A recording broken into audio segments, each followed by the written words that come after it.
Everyone, it's Andy at Kinder Kitchens in New Mills, and I've got another video for you today, which is about it's actually a kitchen that we finished some time ago. So I'm just going to show you a little bit about this kitchen.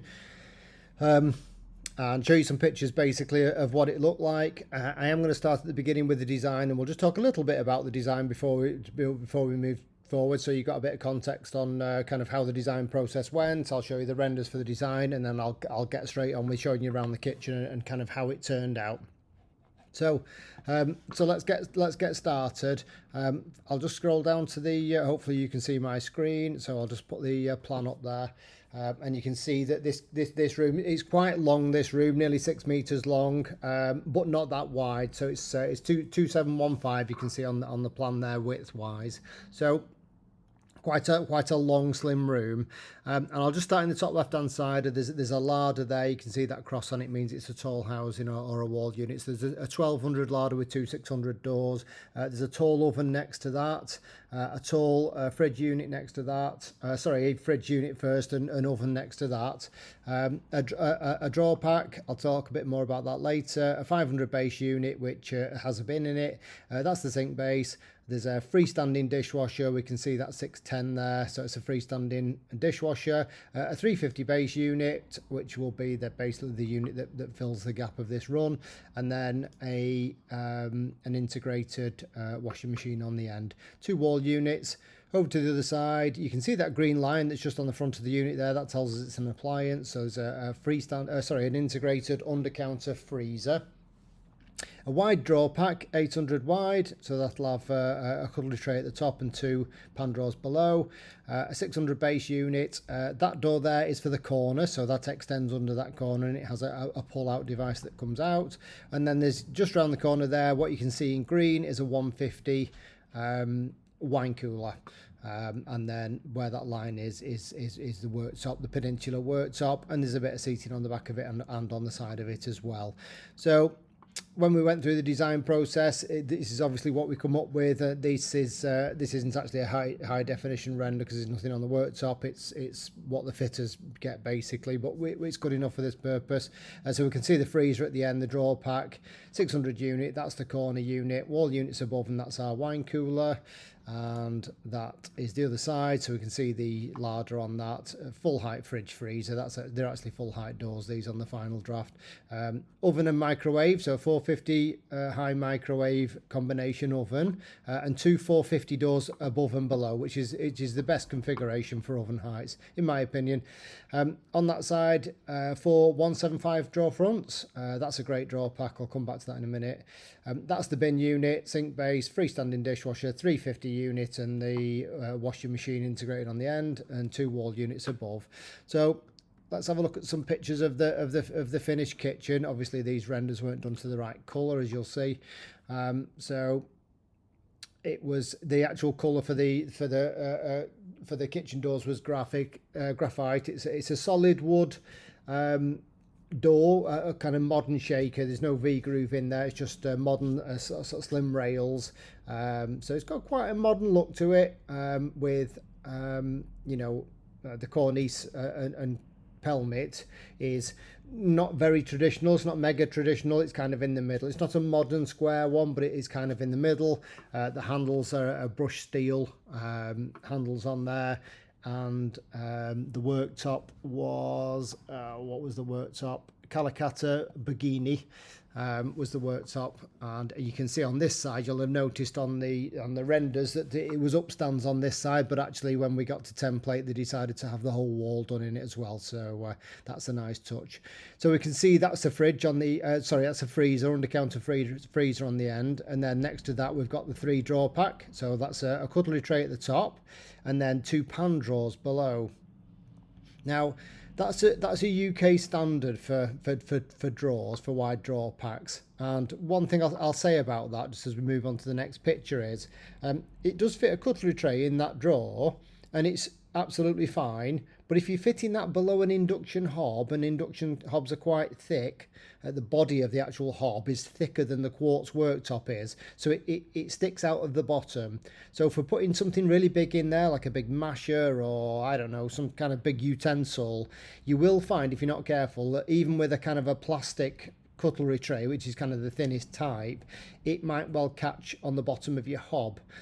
So it's really, really nice to have another drawer pack, which is a 175 or 4 times 175s, which we've got on the other side of this kitchen. A lot of people choose that option just so that you can have another cutlery tray on the other side in a deeper drawer. So all your kind of knives and forks and regular stuff can go in there. Most of it will all fit in an 800.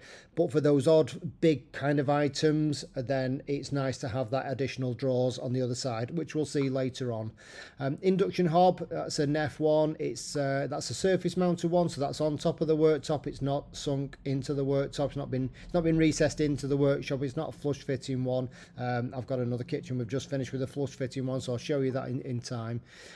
Extractor above, these are both connected, so as soon as you turn that hob on to whatever temperature you're having it, the extractor starts itself at the right fan speed. Very nice. They're quite sort of upmarket appliances, these, quite expensive appliances, so they're really nice. And then next to the drawer pack is a 600 unit. Let's move along a bit. That's the drawer. That door there's for the corner pull out. There's like a pull out shelf in there, which I didn't take a picture of. I apologise.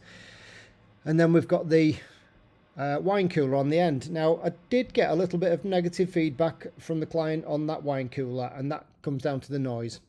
So if you imagine the sort of motor on a fridge, it's obviously quite sat at the back, it's integrated, it's sat right in the back of your tall housing. You don't really hear fridges a lot. You can hear them, but it's not a lot. But having that right underneath the peninsula where they're sitting, now it's not running all the time, but when it does start up, they did say it's a little bit noisy. So that's something to think about. I don't think it's particularly anything to do with that particular model. It's just the fact that you've got it right underneath where you're likely to be sat, and you're watching TV or you're watching the football, because they've got quite a big TV on the far wall. Yeah, it was a little bit noisy, so that's something to consider if you're thinking about a wine cooler in your own kitchen. Just be mindful of that fact that they do make noise. Wall units on the side there. That's the kind of the peninsula. A couple of breakfast bar stools on the back, quite wide stools those, because the room's not that wide, so the peninsula was kept quite small, and obviously you can just swing that chair around, so you're not sat shoulder to shoulder if you want to eat in there. I mean, these guys have got a dining room. It's quite a big house, so but it's nice to have that little bit of space. It's really, really popular, and I absolutely agree with having a bit of seating in your kitchen, so you can share that space together if one's cooking. So yeah, that's the wine cooler. That's looking at it from the other side. Lovely quartz. Yeah, hob. Yeah, very nice. Wall unit. Okay, let's have a look at the other side.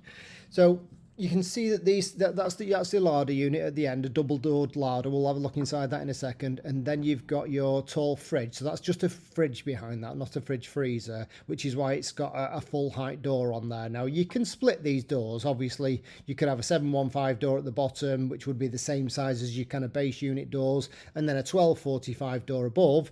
And now, if you were having a 7030 fridge freezer, for example, that's what you would do.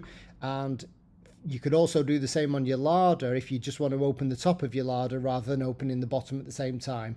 My personal thought is on a larder like that one, you might as well have it all in one, because it's no hardship to open an extra size door and you've got access to the whole thing. But we'll see a bit more of that later on. Single oven, Neff, 450 microwave Neff, and a 450 door above and below. You can see the drawer pack that's next to that. So that's what I mean about the kind of slightly deeper drawers. So you've got a one set. That's basically, if you imagine a base door split into 4 with the gaps in between, it gives you a 175 front, and that's great for chargers, tea towels, all that kind of stuff that we've all got in our kitchen that needs somewhere rather than a cupboard where you're going to be stacking it on top of each other. You can see the next door along's got the handle in the middle. That's because that's a bin, so that pulls out and there's an integrated bin inside. Then your sink base, freestanding dishwasher, 350 unit, so that will have been the unit in this design which would have just grown or been the right size to fit the to make the run fit in the run. You just see the TV on the wall there, and also washing machine, integrated washing machine on the end, wall unit above, and I'll just go back one to there. You can see also where this has got upstands on this side, and then the upstands rised up to the windowsill just to fill the wall in behind the sink, so you're not got any paint behind the sink, and his windowsill's been done in quartz as well, which is a much better idea for sort of wiping it down and all that kind of stuff. You can see it's got a recessed drainer on there. I'll come back to that in a minute. Let's just go forward. So this is what it's like inside the larder, and you can see on the right hand side door there's a bottle rack being put up there. Now I make all of the bottle racks here to order for all of these larder units, which we do quite a lot of. They're really popular. So whether you want bottles in there or spices in there, or bottle with spices above, or whatever, we just go through that during the design process, and then I make it all in the workshop, and then we fit it later on. Either myself or Steve fits it later on. You can see it's got solid oak shelves in there. And then an oak worktop with sockets and everything in, so you can put your toaster and stuff that you don't necessarily want out on your worktop. That all lives in there. It's a great place. You can just shut the door on it. It looks nice, but it's nice also to shut the door on it and get all that kind of stuff, so nothing's on show on your worktop. It's a really good, it's a really great idea. And putting the solid oak shelves on it, that just finishes it right off. You can see on the other doors just got spice racks, so 5 spice racks on that side. And yeah, that's kind of what it looks like all. So great idea. The base as well is really good for kind of big things. You can see these guys have put, I don't know what that is, bread makers and stuff like that down in the bottom. So yeah, it's really useful storage. And this bit of worktop, like I say, for doing a bit of toast and stuff like that's great. Just below the worktop there, you'll notice those kind of block kind of things. They're actually chopping boards. So basically we build like a little framework below the worktop, and you've got some chopping boards that fit in there. It's like a chopping board with a lip on it. Yeah, you can see better there. And they basically pull out, so you just take that out, and then you would put it on your worktop in your kitchen and use it there. And then if you don't want that thing sat out in your worktop all the time, especially as it ages and gets a bit sort of scratched up and what have you, then you can just put it in your larder and just slide them in underneath your worktop there, and just close the door on it all, and there's nothing left on your worktop. So yeah, super nice. And that's just been all oiled in a nice clear oak. That's the tap. This is a Quooker Flex. So it's a Quooker tap with the pull-out kind of flexible pipe that pulls out of the nozzle, and you can only get that in like a swan neck, obviously, rather than, because they do square taps and swan neck taps. But obviously the pull-out flex wouldn't work on a square one. I'm sure you've all seen these on TV. Now this particular tap has got the sort of boiling water tank below, and I'll show you a picture of this in a second. It's got the boiling water tap below, and they've also added the Quooker cube unit to this as well. So we've got kind of hot and cold water from your main supply, hot water from your boiler, and then boiling water from the tank below the sink. So it kind of pretty much arrives at the tap pretty much straight away. Within a couple of seconds it's boiling water that's coming out of there, but also chilled water and chilled sparkling water because of the cube unit that's been added to it. So I did taste that when I went round. I had a glass of the sparkling water, and I have to say I loved it. I've not got one of these in my own kitchens, but I definitely would have. It's not cheap, but I would definitely have one, because just nice getting my sparkly water, or for the kids, some mixing it with cordial and everything, or even for yourself actually. It's absolutely great. So really, really good idea. Like I say, a bit expensive, but so undermount Frankie porcelain sink, and draining grooves on the right hand side, and you'll also notice that quartz has just been dug down a little bit there. So a milling machine basically comes in and just cuts the top of the quartz out, sinks it all in a little bit, so when you're putting your pots on there, water just doesn't run off to the side as it used to do with old school quartz and granites with undermount sinks. Undermount or inset, don't know. I've done another video on sinks. Have a check of that out, because I go into a bit more detail about the pros and cons of undermount sinks versus inset sinks. I guess ultimately it depends on what you like. Both work, but yeah, there's definitely pros and cons for both. So, but that looks fantastic recessed in like that. That's what's going on under the sink base. So you can see the cooker sort of cylinder that's on the right hand side there. That's the boiling water, and that would come standard with any. I think that's the 3 litre tank. So that would come standard with any cooker tap. You would have to fill that under. So if you're having a Belfast sink or something much bigger, then you'd have to have a unit at the side of the sink in order to house that thing, because it needs to be stood up like that. And then on the left hand side, this is the cube unit. You can see it written on the top there, and that gives you a little readout of how much gas is in there and what the temperature is and stuff like that. So that's chilling your water. And then the little gas cylinder that you can see to the left behind the fire extinguisher is the gas, you know, for the sparkling water. I'm not quite sure. This is the first time I've done one of these taps, actually. I'm not quite sure how long that lasts. I'm sure the information's on their website. And that's it. So just a few sort of last words about this kitchen. I had a testimonial here from the clients that we worked for. I'll just read that out to you now if I can. We had an excellent design service from Kinder Kitchens. Andy is knowledgeable about the products and provided great tips and advice regarding appliances.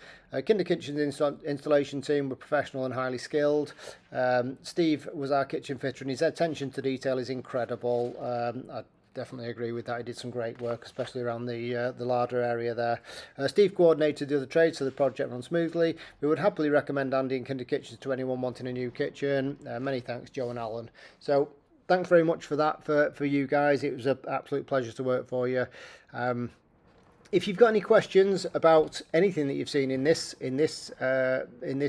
video about this kitchen, or any projects that you're looking at doing for yourself, then please get in touch at Kinder Kitchens. Like I say, we're based in New Mills, and I guess that's it. I'll try to do a few more of these videos, because rather than just taking pictures and putting them up on the website, if you can talk a little bit about the design, I think that's a better idea. So hopefully I'll see you guys on the next one.